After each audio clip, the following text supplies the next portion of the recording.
from the driver's seat unfiltered. What's good, family? This your girl Big T, and this is Haulin While Black as Fuck. Before I say anything else, I want to say this slowly but clearly. This episode ain't about perfection. It's not about sounding polished. It's not about getting on the first take. It's about purpose. I want to start this podcast in a way that feels honest, grounded, and real. Because that's the only way I know how to show up. I've been sitting with this episode for a little minute, but it took me a minute to actually get it out there.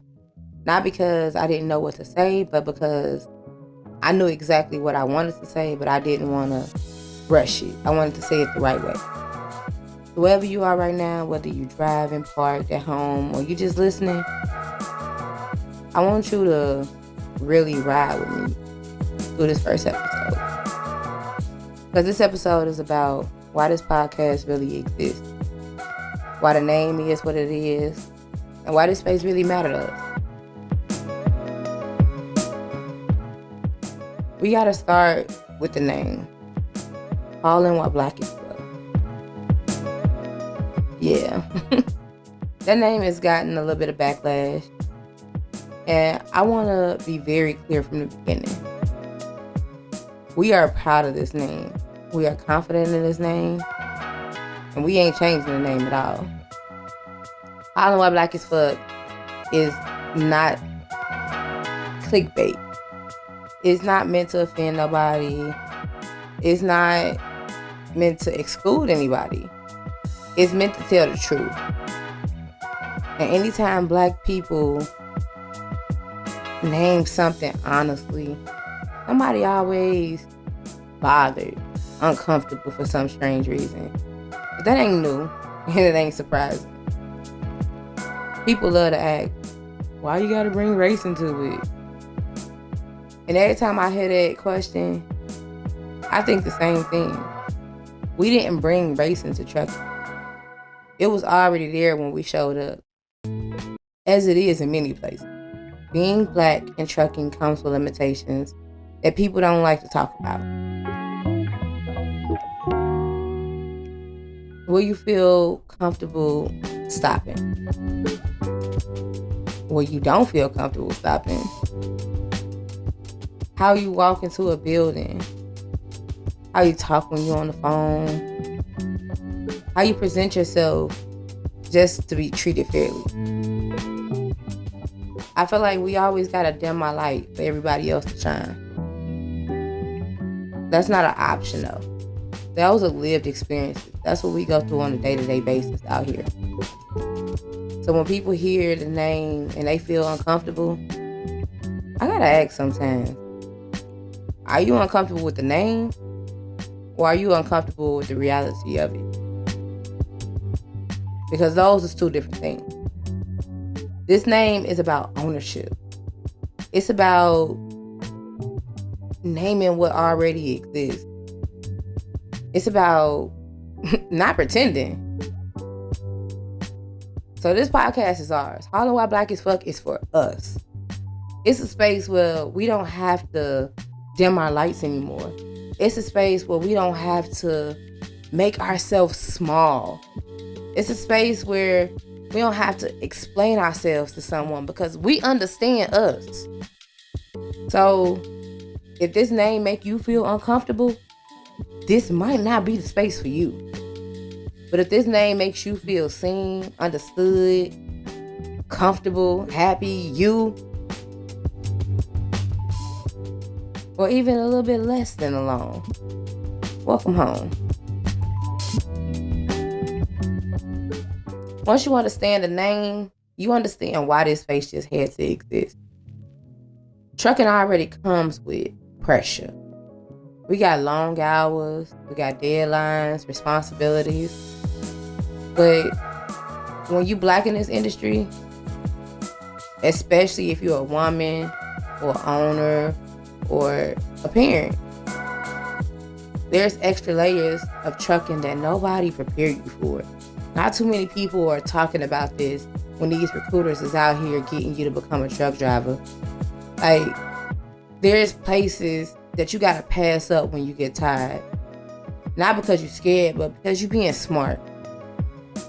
The conversations that you gotta think twice about having because somebody might be uncomfortable. There's moments where silence is better, where it's more safer than being honest. And the mental math that you're doing every single day ain't adding up.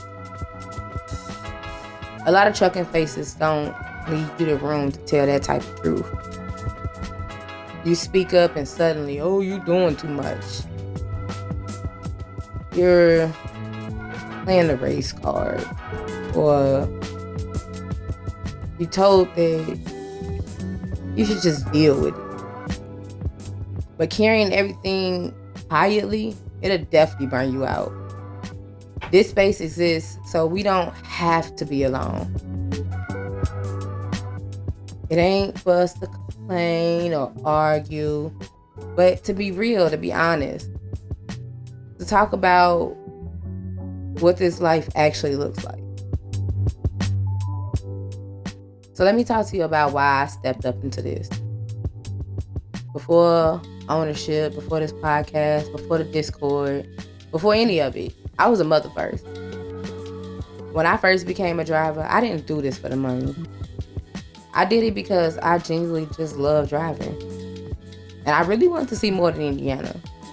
I don't think I told y'all, but I'm from Geary. Ain't much to see though. But being a mother means you gotta make different choices. So instead of me jumping out here, going straight over the road, I just went ahead and took a home daily position. Not because I couldn't do more, but because I needed to be present for my kid. When I first jumped into my home daily position, it was hard for me. And it wasn't hard like I was soft. I was no punk. Like I just didn't belong out here. It was more so hard because the company I went to, not only was I the only black driver, I was also the only female. All the old men didn't want to train me because they had to, well, they thought they had to be somebody that they wasn't, that they couldn't be their own self because I was a woman, HR purposes and stuff. So they had to, I think, I waited like maybe 2 to 3 weeks before I actually was able to start working, before I got somebody to train me.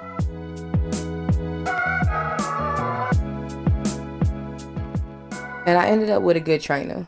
Shout out to Keith, wherever he is out there now. Because that man showed me family. He showed me that I can do this. He had so much faith in me after the first couple of days that he had me believing I could conquer the world for real. And for a while, that was enough. I enjoyed my home daily position. I enjoyed just being in the Midwest, conquering the snow, nice summer times and stuff like that, but still being 100% present for my kids. But kids see everything. They had questions, they kind of dreamed out loud. I remember my son saying one day, like, man, Mom, I wish you had your own truck so we can go with you. Like, we can go see more than just Indiana. Because at that time, I don't think they had been out of Indiana. Actually, when he said that, it was around COVID time, where everybody was still in the house and they couldn't do nothing. And we went on road trips. We just went somewhere everywhere. We started in Indiana, just jumped over to Ohio, down to Texas, over to Florida, back up to Indiana, over to New York, back to Florida again. And then we moved to Florida. And so once we got to Florida, and that was cool, but it wasn't what they wanted. They wanted to be with me. And that kind of stuck with me. Like, it really made me feel away. Because in that moment, it stopped being just about trucking. It became a way of building a life together. But that's what pushed me into ownership. Not my ego, not the status. Definitely the freedom, I ain't gonna lie. Freedom over my time. Freedom over where we went, or freedom over how we move. So I got my own truck. So now we homeschooling, and for the past 4 years, we've been exploring the country together. We've been in like 47 of the 48 states. The only state we missing right now is Maine. But we'll do that over the summer. My kids learn geography from the windshield. Like, they're learning history from the highway and life from watching me work. The stuff that I felt that we didn't learn in school that we should have been learning about banking or about the value of a buck, I don't feel like none of that was actually taught to us. Finances wasn't taught to us. Knowing our worth when it comes to a value of a book wasn't taught to us in schools. I don't know about y'all schools out there, but I know in Indiana for a fact, I was taught these things.